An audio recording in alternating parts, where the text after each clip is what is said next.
So, one quick thing. Yes. This is not a super chat, but I'd like to address this because it's a good question.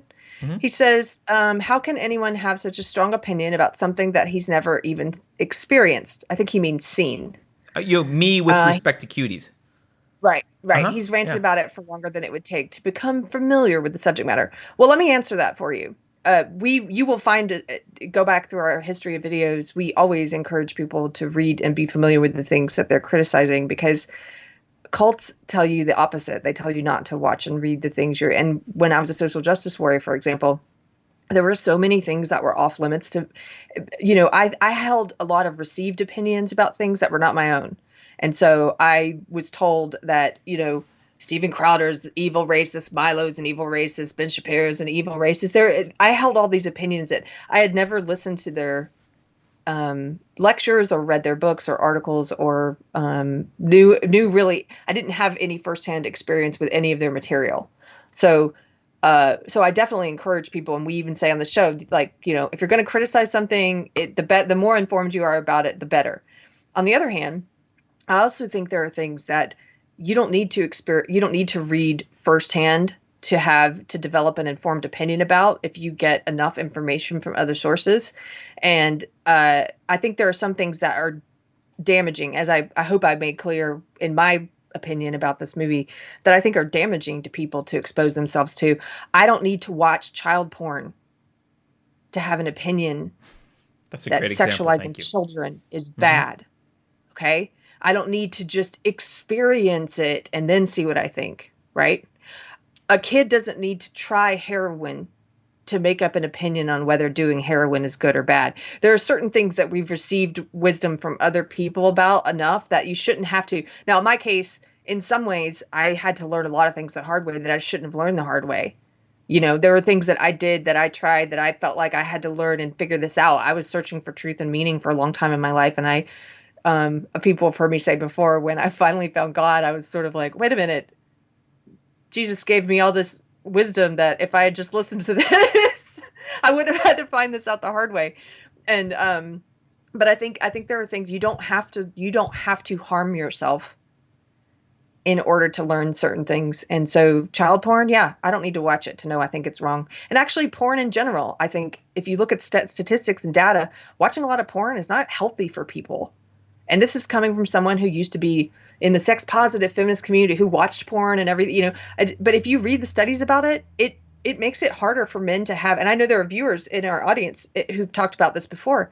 It makes it harder for men to have intimate relationships with the actual real life human women in their lives. When you have a porn addiction, you're looking for harder and harder stuff until you get to this point where it's hard for you to get turned on with an actual woman in front of you. It's got damaging effects, guys. And just because I think it should be legal doesn't, I'm talking about porn with adults, doesn't mean that I think that it's good for people or that you need to watch it. So that's kind of a rambling. I don't know if I made my opinion clear, but I Well, I tried would to. like to defend myself. Uh, Yeah, go ahead. I do agree with you. I think it's a logical fallacy to say, "Oh, you can't have an opinion on this thing without having experienced it." That's clearly false. Or without having you can't say, "Well, how do you know you don't like snuff films?"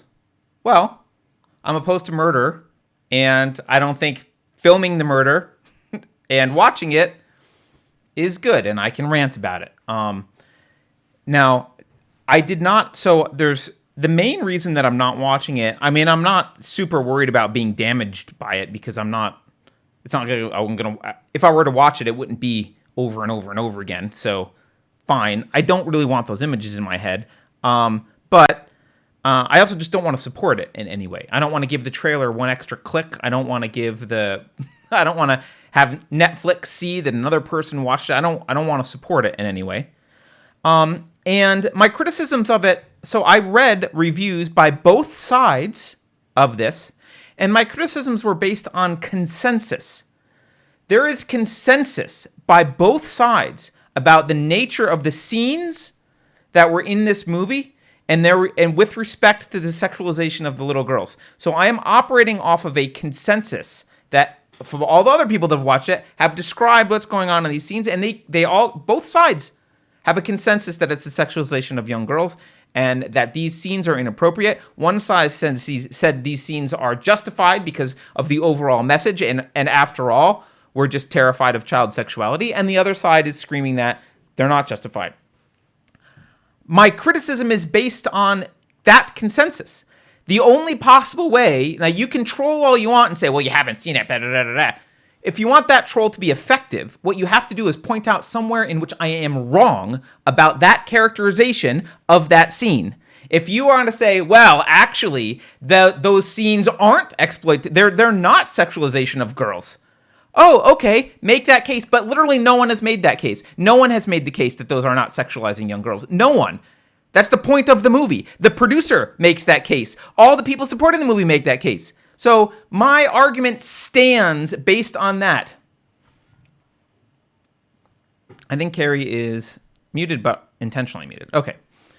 Let's do some more super chats. Brendan McWalters. Thank you, Brendan. Brendan says, Cuties is the logical extension of the insane gender roles outlined by Douglas Murray in Madness of Crowds, i.e. girls are supposed to be able to do whatever they want without consequence or it's sexist. Yes, that's exactly true.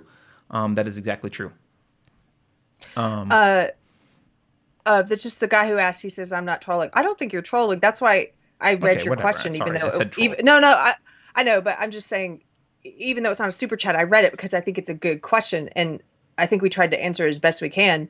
I think it's a good question because I do believe in knowing what you're talking about when you talk about it. And so the question being, what's the difference between saying you should read something that Ben Shapiro's written before you write him off versus you need to watch this movie in order to have an opinion about it?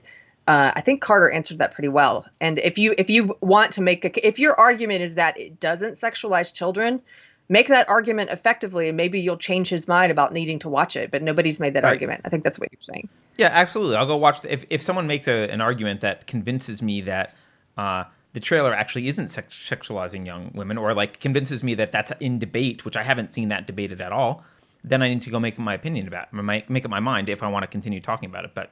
And Carter's also, I mean, we're friends. We're not just co-hosts. And I watched one of the objectionable scenes, and I don't think my male friend should watch this scene. There you go. So there's an opinion that of someone he trusts is giving him. There you go. I think it will just make me really, really angry because I'm the father of a young girl. And I think it will make me livid. And I'm already angry enough. Someone was telling me to do squats earlier. Yes, I've got pent up anger right now. So I don't think I need more.